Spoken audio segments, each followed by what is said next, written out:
फिर सवाल उठता है कि वाल्मीकि समाज के पूर्वजों के हाथों में जब कलम है तो वाल्मीकि समाज के लोगों के हाथों में झाड़ू कब, कैसे और क्यों आई? हम झाड़ू से क्यों चिपक गए? एक लंबा इतिहास है।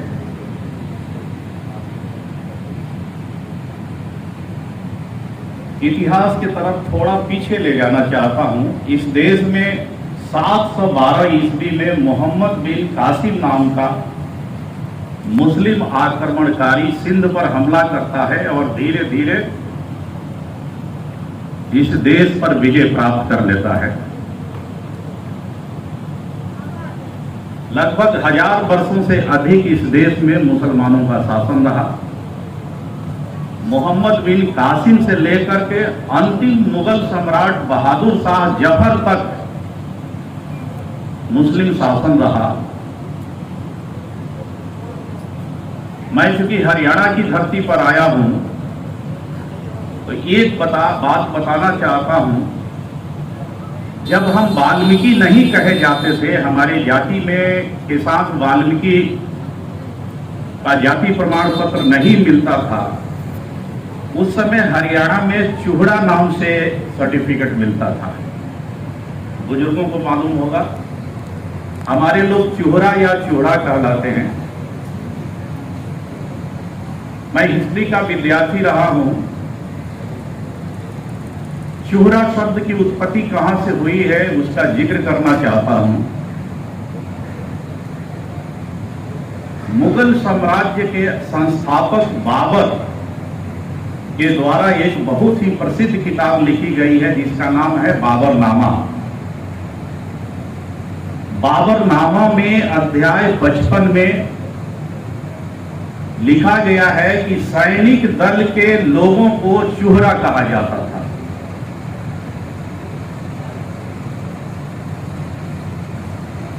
और पुराने जमाने की तरफ यदि आप जाएंगे तो जैसे आज भी भारत में 4 वर्ण व्यवस्था है, ब्राह्मण, क्षत्रिय, वैश्य और शूद्र। आज हर वर्ण के लोग, हर जाति के लोग कोई भी रोजगार, कोई भी धंधा, कोई भी व्यवसाय, कहीं भी नौकरी, कहीं भी पढ़ाई कर लेते हैं बाबा साहब अम्बेडकर के संविधान के कारण। लेकिन पुराने जमाने में जो व्यवस्था थी, एक वर्ण का काम दूसरे वर्ण के लोग नहीं कर पाते थे। तो पुराने जमाने में युद्ध के मैदान में लड़ने का काम क्षत्रियों का था। और बाबरनामा में लिखा गया है कि सैनिक दल के लोगों को चूहड़ा कहा जाता था। और उस समय लड़ते कौन थे? तो क्षत्रिय लड़ते थे। उसके बाद थोड़ा और मुगल पीरियड में पीछे आते हैं तो हुमायूं के दरबार में गंदे कार्य करने वाले लोगों को मेहतर कहा गया। मेरा अनुमान है कि हो सकता है कि सैनिक दल के लोग जो क्षत्रिय थे और युद्ध के मैदान में लड़ते लड़ते जो शहीद हो गए वो इस दुनिया को छोड़ के स्वर्ग लोक में चले गए। और जो लोग गुलाम बना लिए गए उनके सामने ये प्रस्ताव लाया गया कि या तो मेरे धर्म को स्वीकार करो, अन्यथा मेरे द्वारा थोपे हुए काम को करो।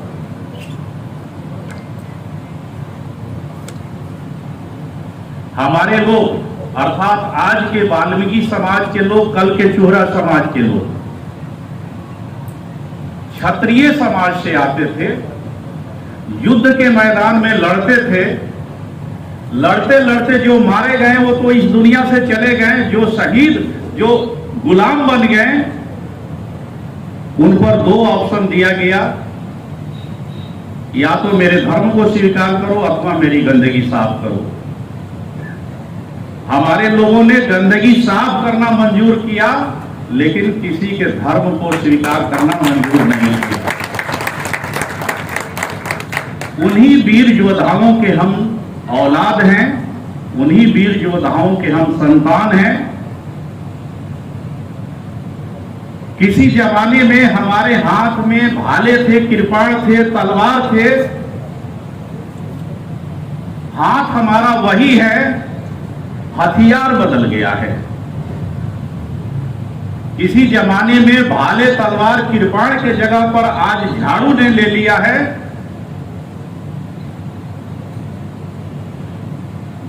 लेकिन झाड़ू में भी अथाह ताकत है।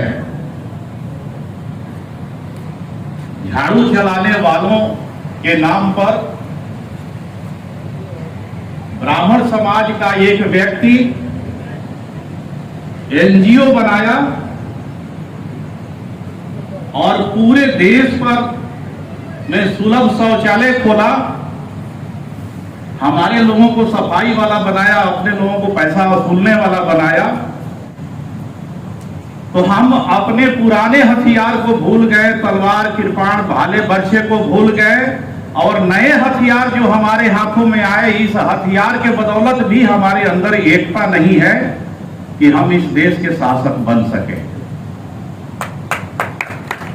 अतः हम अपने लोगों को कहते हैं कि हमारे लोग आजाद भारत के गुलाम लोग हैं। अपनी ताकत को समझना होगा।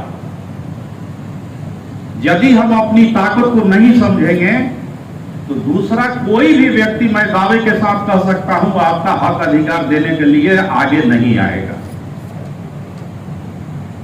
बाबा साहब अम्बेडकर ने हमें आजादी के बाद जब देश का संविधान उन्होंने लिखा तो एक वोट का अधिकार दिया।